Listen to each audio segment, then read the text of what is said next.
এখানে এসে দাঁড়ান। সবাই আসুন, সবাই আসুন। আপনিও আসুন, আপনি আপনার মাইক নিয়ে এখানে দাঁড়ান। আপনারা একটু সরে যান, একটা ভিড়ের মতো হয়ে যান। আপনারাই ভিড়। ইনি হলেন সেই সাধারণ মানুষ যিনি দুঃখী। ইনি দুঃখ অনুভব করছেন। এর দুঃখটা কি? ইনি একজন কৃষক। জলবায়ু পরিবর্তন একে বরবাদ করে দিতে চলেছে। বৃষ্টি হবে না, ফসল নষ্ট হয়ে যাবে। ইনি একজন বাবা। বায়ু দূষণের বাচ্চার ফুসফুস নষ্ট করে দিচ্ছে। ইনিই সাধারণ মানুষ, ঠিক আছে? এদের সবার দুঃখ আছে। দুঃখের নেই, এর কোনো দুঃখ নেই। একে ক্যাপিটালিস্ট। এ হলো সেই ব্যক্তি যে দুনিয়া জুড়ে সমস্ত পলিটিক্যাল কানেকশন নিয়ে বসে আছে, যে দুনিয়ার সমস্ত টাকা কুক্ষিগত করে বসে আছে, যে দুনিয়ার মিডিয়াকে কন্ট্রোল করে, যে মিডিয়ার মাধ্যমে লোক ধর্মকেও পরিচালনা করে, এমনকি সব বাবাজিদের ফান্ডিংও ওই করে। এর কোনো দুঃখ নেই। এখন প্রশ্ন হলো, যাদের দুঃখ নেই তাদের আমরা কি করব? এই প্রশ্ন করার কোনো দরকারই নেই, কারণ যাদের দুঃখ আছে, এখানে তো 8 জনকে দেখালাম। এরা 8 জন নয়, এরা 8,000, এরা 8 লক্ষ। আর এটাই হলো আসল সংখ্যা। আপনারা খুব ভালো করেই জানেন, উদাহরণস্বরূপ দুনিয়ার ওপরের দিকের মাত্র 1% ধনী মানুষ কত শতাংশ কার্বন নির্গমন করে। এরা রাস্তায় দাঁড়িয়ে সস্তা চাট পকোড়া খেয়ে মজা পাচ্ছে। এরা ইনস্টাগ্রামে সব সস্তা রিলস দেখে মজা নিচ্ছে।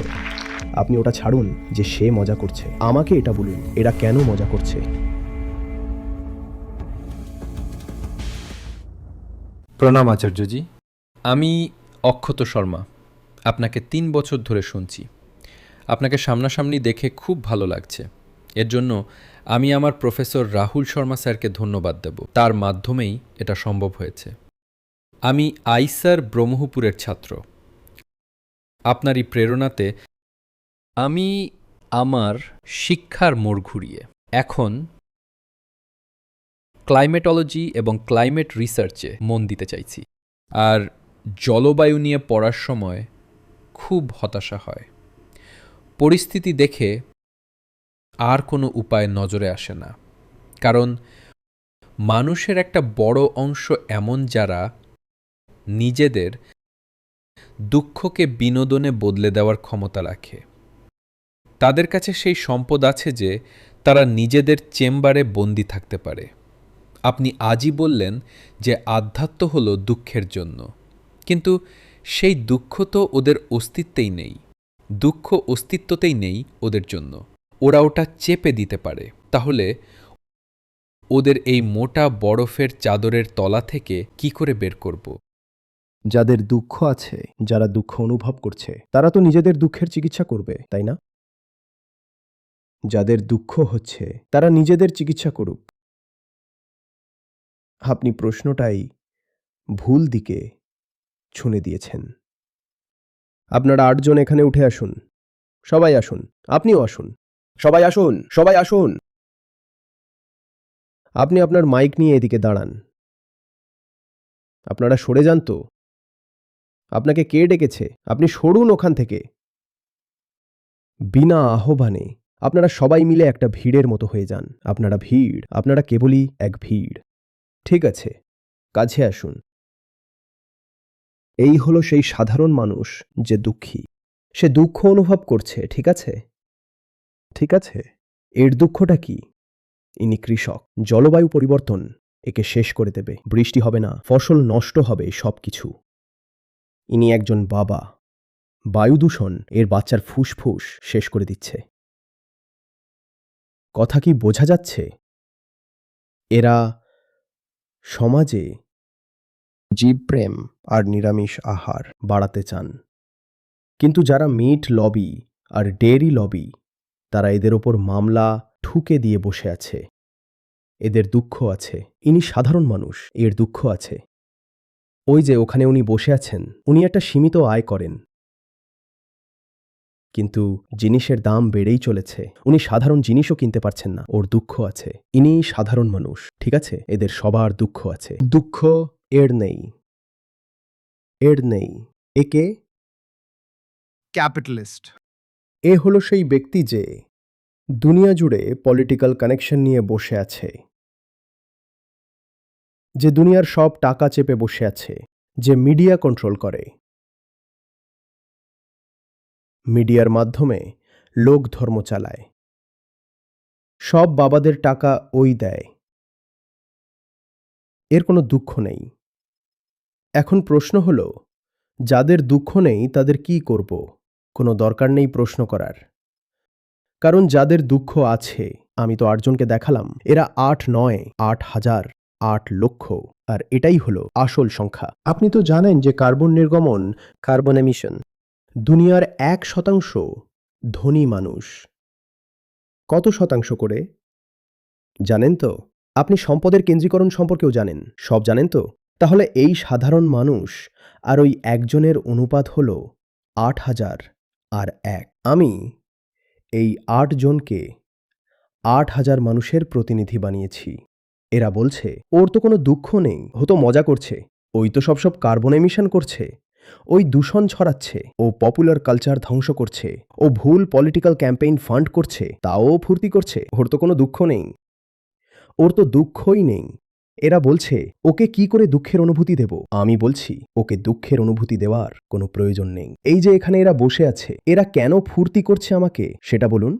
সে ফুর্তি করছে বোঝা যায়। তার কাছে প্রাইভেট জেটের বহর আছে। সে মঙ্গলে গিয়ে বসবাস শুরু করবে। সে ট্রিলিয়নিয়ার হতে চলেছে। সে রাজনীতিবিদদের কন্ট্রোল করছে, ধর্মকে কন্ট্রোল করছে, মিডিয়াকে কন্ট্রোল করছে। ফুর্তি করছে বোঝা যায়। কিন্তু এদের কিসের এত আনন্দ? এরা কেন ফুর্তি করছে? এরা ফুর্তি করছে অন্ধবিশ্বাসের নামে। এরা ফুর্তি করছে সাম্প্রদায়িকতার নামে। এরা বলছে আমরা জিতে গেছি, আমরা ওকে মেরে ফেলব, একে দেখে নেব। এরা টিভিতে সস্তা অনুষ্ঠান দেখে মজা পাচ্ছে, রাস্তায় দাঁড়িয়ে সস্তা চাট পকোড়া খেয়ে মজা পাচ্ছে, ইনস্টাগ্রামে সস্তা রিলস দেখে আনন্দ পাচ্ছে। আপনি এটা ছাড়ুন যে সে ফুর্তি করছে, আমাকে বলুন এরা কেন ফুর্তি করছে? আর এরা হলো 8,000। কতজন? 8,000। আমার কাজ ওকে নিয়ে নয়, ও তো চায় আমাকে মেরে ফেলতে। ও সব দিক দিয়ে চেষ্টা করছে আমার গলা টিপে ধরতে বা আমার কণ্ঠরোধ করতে। ওর সাথে আমার কি সম্পর্ক? আমার সম্পর্ক এদের সাথে। আমি এদের কাছে আসি এটা জিজ্ঞেস করতে তোমরা কিসের ফুর্তি করছো? তোমাদের কাছে কি আছে যে তোমরা এত লাফালাফি করো, এত উৎসব করো? তোমাদের কাছে কি আছে বলো? নিজেদের জীবন নিয়ে তোমরা এত সন্তুষ্ট কি করে? তোমাদের জীবনে কোনো অসন্তোষ, কোনো বিদ্রোহ নেই কেন? আমার কাজ এদের আয়না দেখানো। এরা 8 নয়, 8,000। ও যদি একজন হয় তবে এরা 8,000, বরং এরা 8 লক্ষ। আমার কাজ এদের আয়না দেখানো। এরা মিথ্যে সুখে পড়ে আছে। আমার কাজ কি? जगत चवैना काल का, कुछ मुख में कुछ गोद, झूठे सुख को सुख कहे, मानत है मनमोद। তোমার সুখ মিথ্যে। তুমি মিথ্যে সুখ পালন করছো। আমার কাজ তোমাকে দেখানো যে তুমি মিথ্যে সুখে আছো। আর একবার যদি আমি এদের আসল দুঃখের সাথে পরিচয় করিয়ে দিতে পারি, তবে এরা এটাও বুঝে যাবে যে নিজেদের অজ্ঞতার কারণেই এরা নিজেদের শোষককে লালন পালন করে আসছিল। তুমি খুশি থাকো, তুমি মজা করো, মজা করতে থাকো, ওইদিকে মুখ করে ফুর্তি করতে থাকো। আর এখন আমি এদের সবাইকে বুঝিয়ে দিয়েছি যে তোমরা যারা আছো তোমরা সুখী নও। তোমরা যে সস্তা সিনেমার 500 টাকার টিকিট কেটে আনন্দ পাও, সস্তা রিলস দেখে নেচে ওঠো, আসলে তোমরা তোমাদের শোষকদের রিলস দেখেই নাচছো। কথা কি বোঝা যাচ্ছে? আয়না দেখো, এবার আয়না দেখো সবাই। দেখো দেখো, এই আমাদের গীতা কমিউনিটি আয়না দেখো। ওভাবে কি দেখছেন? আয়না দেব বের করে? আমি আয়না নই। তোমরা নিজের আয়না নিজে হও। হ্যাঁ, আয়না দেখো। আয়নায় কি দেখা গেল? যে তুমি দুঃখী দেখা গেল? এটাও কি দেখা গেল যে তুমি তোমার নিজের শোষককেই নিজের প্রভু বানিয়ে রেখেছ, নিজের মালিক বানিয়ে রেখেছ? দেখা গেল তাকেই পুজো করছো, যাকে নিজের আদর্শ বানিয়েছ সেই তোমার শোষক। দেখা যাচ্ছে? দেখা যাচ্ছে তুমি ফুর্তি করছো। আমাকে কেন দেখছো? তুমি তো আমাকে দেখোই না। তুমি আনন্দ করো। এই আনন্দ করছে নিজের 5টা বউ আর 15টা বাচ্চার সাথে। তুমি মজা করো। এবার বুঝতে পারছো তোমাদের দুঃখের কারণ কে? কে? ও, তুমি মজা করো, ওদিকে তাকাবে না, ওদিকেই মজা করতে থাকো।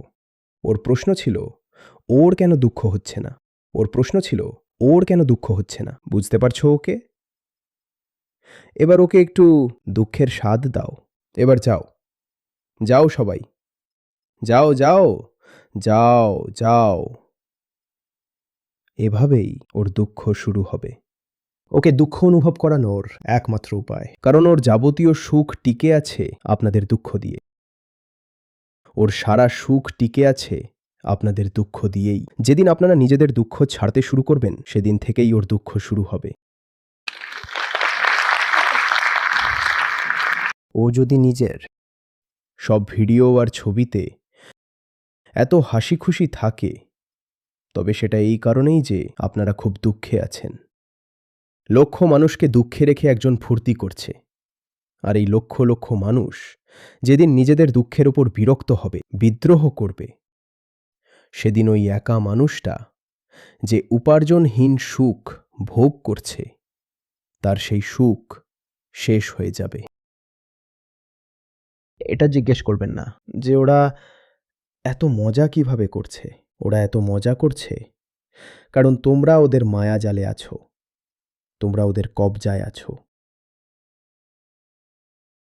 ওদের প্রোডাক্ট তোমরাই কেন, ওদের ভোট তোমরাই দাও, ওদের চরণ তোমরাই পুজো করো, তাই ওরা মজা করছে। যেদিন তোমরা ওদের প্রোডাক্ট কেনা, ওদের পুজো করা আর ওদের ভোট দেওয়া বন্ধ করবে, সেদিনই ওদের মজা থেমে যাবে। আপনারা জাগুন। অভিযোগ করবেন না যে অন্যেরা কেন সুখে আছে, আগে আপনি নিজে জাগুন। আপনি কি জেগে আছেন? নিজের ভেতরে খুঁজে দেখুন। আধ্যাত্ম বলে না যে বাইরে গিয়ে বিপ্লব করো, আধ্যাত্ম বলে আগে নিজের ভেতরে বিপ্লব আনো, তারপর বাইরে যে পরিবর্তন আসার তা নিজের নিয়মেই আসবে। কথা কি বোঝা গেল? এ তো এখনো বেশ সুখেই আছে। একটু ওদিকে যান। আমার কাছে তো আর নেই, এই একটাই মাইক। মিন, এবার শুধু জিজ্ঞেস করেই যাবেন, বলার মতো আর কেউ থাকবে না। বসুন সবাই, বসুন।